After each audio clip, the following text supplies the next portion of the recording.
आइए जाने कर्णप्रयाग क्षेत्र की समस्या के बारे में कुछ तीखे सवालों के साथ। खास बातचीत में कर्णप्रयाग विधानसभा के वर्तमान विधायक अनिल नौटियाल से कुछ तीखे सवाल पूछे गए। विकास कार्यों पर चर्चा हुई। नौटियाल तीसरी बार विधायक बने हैं। भंवर में तिनका भी सहारा बने, भंवर में तिनका भी सहारा बने अगर माननीय विधायक श्रीमान अनिल नौटियाल जी हम कर्णप्रयाग क्षेत्र वालों का एक छोटा सा सहारा बने।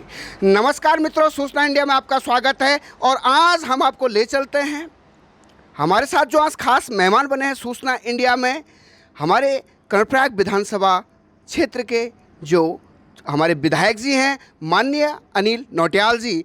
आप इससे पहले 2002, 2007 और वर्तमान में तीसरी बार आपको कर्णप्रयाग क्षेत्र की जनता की सेवा करने का एक मौका मिला है।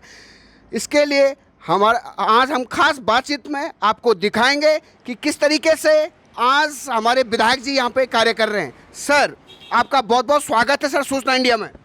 धन्यवाद। सूचना इंडिया का मैं आभार व्यक्त करता हूं और साथ ही आपके चैनल के माध्यम से मैं क्षेत्र की जनता का भी आभार व्यक्त करता हूं कि उन्होंने अपना आशीर्वाद एक बार फिर से तीसरी बार भारतीय जनता पार्टी के नाते मुझको अपना आशीर्वाद दिया है। इसके लिए मैं पूरे क्षेत्र की जनता का आभार व्यक्त करता हूं, उनको धन्यवाद देता हूं। जी जी, तो आप देख रहे हैं लाइव तस्वीरों के साथ सूचना इंडिया में। आज हमारे साथ जो खास मेहमान बने हैं माननीय विधायक श्रीमान अनिल नौटियाल जी।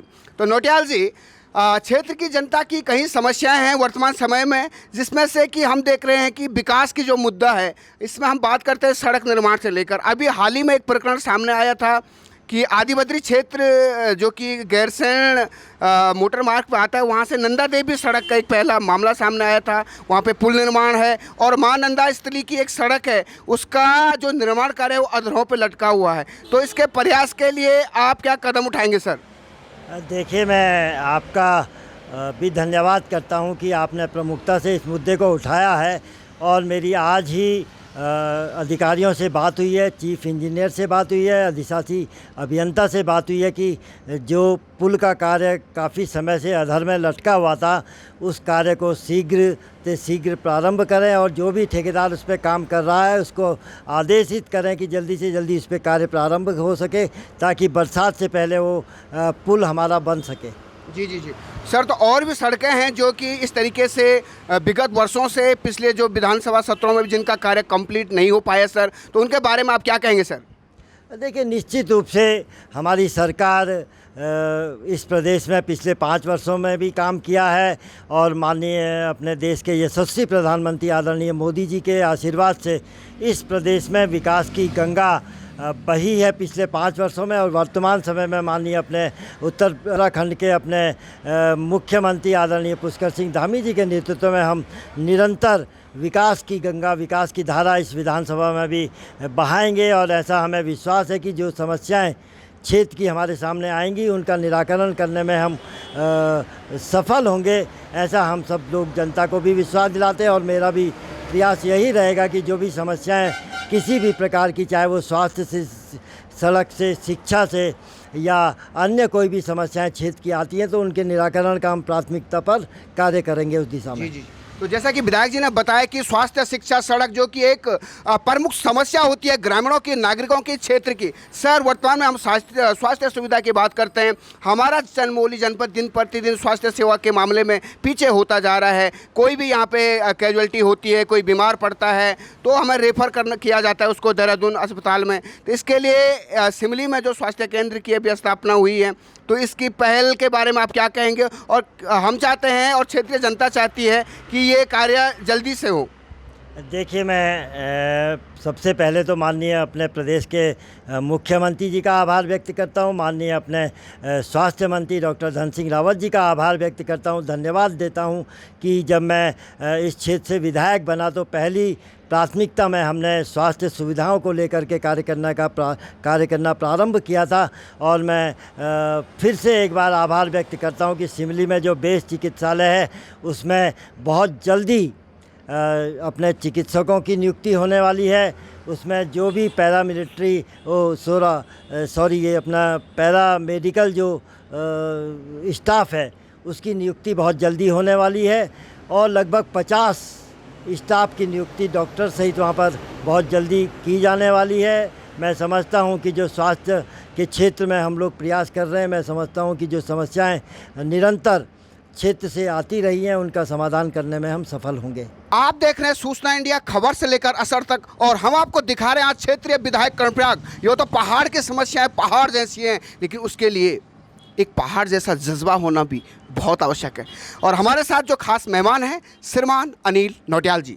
नौटियाल जी, हमारे दर्शक जानना चाहते हैं सर, वर्तमान समय में हमने देखा कि हमारे विशेष रूप पूरे भारतवर्ष ने, पूरी दुनिया ने और हमारे उत्तराखंड ने भी कोरोना की मार झेली है, जिसमें हमारे कई बेरोजगार भाई कहें जो कि प्रवासी का एक नाम उनको दिया गया, जो कि विभिन्न कस्बों में, बड़े बड़े शहरों में रोज़गार करते थे। इसके बाद जब घर लौटे तो कहीं गए नहीं, तो कहीं लोग खुद का स्वरोजगार शुरू करना चाहते हैं, लेकिन कहीं बेरोज़गार पड़े हैं सर। तो उनकी समस्या के समाधान के लिए, उनको स्वरोजगार के लिए आपके क्या प्रयास होंगे? देखिए, निश्चित रूप से बेरोजगारी की समस्या है, और मैं समझता हूं कि जितना अच्छा प्रयास हमारी केंद्र की सरकार ने माननीय मोदी जी के नेतृत्व में कोरोना काल में हुई है इस देश को संभालने में, मैं समझता हूं ऐसा प्रयास आज तक कभी हुआ नहीं। और उसी दिशा में हमारे प्रदेश की सरकार ने भी दिशा में बहुत तेज़ी से काम किया है। हमारे प्रवासी भाई जो घरों को लौटे हैं अपना रोज़गार को छोड़ करके, उनके लिए मुख्यमंत्री स्वरोजगार योजना के अंतर्गत अनेकों योजनाएं प्रारंभ की गई हैं, चाहे वो कृषि से लेकर के हो, चाहे वो मत्स्य पालन से लेकर के, कुक्कुट पालन से लेकर के हो, और किसी भी क्षेत्र में अगर हमारा प्रवासी भाई कोई रोज़गार करना चाहता है तो उसके लिए सरकार पूरी तरह से तैयार है। और जहां पर भी कोई समस्या मैं आपके चैनल के माध्यम से बताना चाहता हूं अपने बेरोज़गार युवाओं को कि कोई भी अगर रोज़गार की दिशा में कोई समस्या किसी को आ रही है तो कृपया हमको बताएं, हमारा पूरा सहयोग उनके साथ रहेगा। और मैं माननीय प्रधानमंत्री जी का आभार भी व्यक्त करना चाहता हूं कि अभी जो नई नई योजनाएं अभी प्रारंभ हो रही है, अग्निवीर, अग्निपथ की दिशा में हमारे बेरोज़गार युवाओं के लिए, वो भी बहुत अच्छी योजना है। उस दिशा में भी हमारे बेरोज़गार युवाओं को रोज़गार मिलना तय है और आने वाले भविष्य भी उनका सुरक्षित होने वाला है।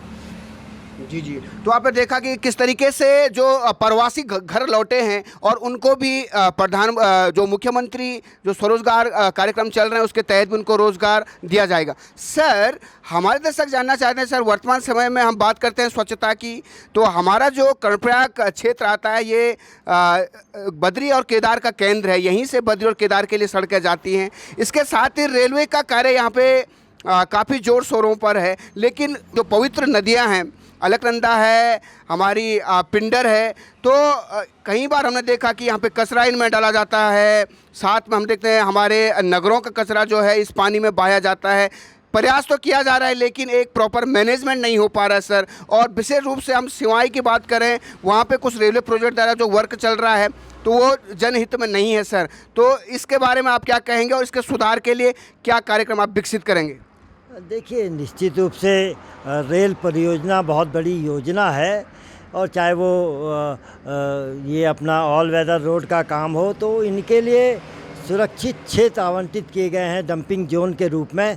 और मैं समझता हूं कि उनको नदी नालों में इस प्रकार की गंदगी या इस प्रकार का कूड़ा ना डाल करके डंपिंग जोन जो उनको आवंटित किए गए हैं उन्हीं डंपिंग जोनों में वो अपना मलबा वहां पर डालें। और अगर कहीं पे कोई समस्या इस प्रकार की आ रही है तो निश्चित रूप से हमारे संज्ञान में आएगा, तो हम प्रशासन को अवगत कराएंगे, अपने जिलाधिकारी को, अपने उप जिलाधिकारी के माध्यम से उनको नोटिस भी दिया जाएगा अगर इस प्रकार की कहीं पर शिकायत कोई आती है तो। जी जी जी, तो इस तरीके से देखा डंपिंग जोन की बात हमारे विधायक जी ने कही। सर, हमारे दर्शक जानना चाहते हैं सर कि हमारा जो क्षेत्र आता है पर्यटन की दृष्टि से, रुद्रप्रयाग हो या आपका और क्षेत्र हो, वहाँ पे काफ़ी विकसित हुआ है, काफ़ी विकास कार्य हुए हैं। जैसे हमारा गैरसैंण का क्षेत्र है, आदिबद्री का क्षेत्र है, कर्णप्रयाग का क्षेत्र है, तो यहाँ पे किस तरीके से हम पर्यटन को बढ़ावा दें ताकि अधिक से अधिक रोज़गार लोगों को मिल सके, तो इसके लिए आपके क्या प्रयास रहेंगे?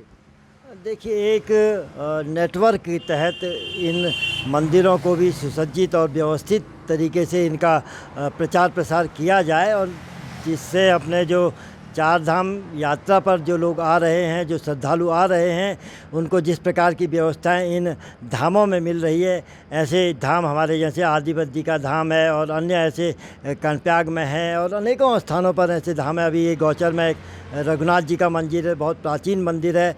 ऐसे मंदिरों के सौंदर्यीकरण के लिए और आप देख रहे हैं सूचना इंडिया। और सर, हमारे दर्शक जानना चाहते हैं सर, वर्तमान समय में हमारा जो कर्णप्रयाग क्षेत्र है, यानी जो कर्णप्रयाग विधानसभा है, तो यहाँ के जो हमारे गांव हैं, अगर हम बात करें तो ट्राइब्स एरिया यानी पर्वतीय जो गांव हैं, काफ़ी दूर दराज क्षेत्रों में हैं, जहाँ कहीं आज भी जो है मोबाइल तो सबके पास है, लेकिन नेटवर्क वहाँ पे प्रॉब्लम्स बनी रहती है नेटवर्क की, इसलिए वहाँ पे कहीं विकास कार्य अवरुद्ध हो जाते हैं।